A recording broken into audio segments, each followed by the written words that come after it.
একটি রাস্তা নির্মাণ কাজের সূচনা হলো বালুরঘাট শহরের ১৯ নম্বর ওয়ার্ডে। এলাকাবাসীর দীর্ঘদিনের প্রতীক্ষার পর আজ ১৩ই জানুয়ারি সোমবার দুপুরে বালুরঘাট পুরসভার ১৯ নম্বর ওয়ার্ডের অমৃত সংঘের পাশে নতুন রাস্তার কাজের শুভ শিলান্যাস হয়েছে। ফুল ছিটিয়ে ও নারকেল ফাটিয়ে কাজের শুভ সূচনা করেন বালুরঘাট পুরসভার পৌরধ্যক্ষ অশোক কুমার মিত্র।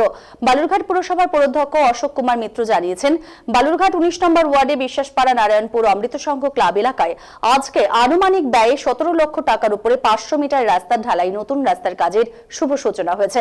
এই কর্মসূচিতে উপস্থিত ছিলেন ১৯ নম্বর ওয়ার্ডের পুর প্রতিনিধি তথা পুরোধ্যক্ষ পরিষদের সদস্য মহেশ পারক সহ পুরসভার কর্মকর্তাদের পাশাপাশি ওই ওয়ার্ডেরই মানুষজন।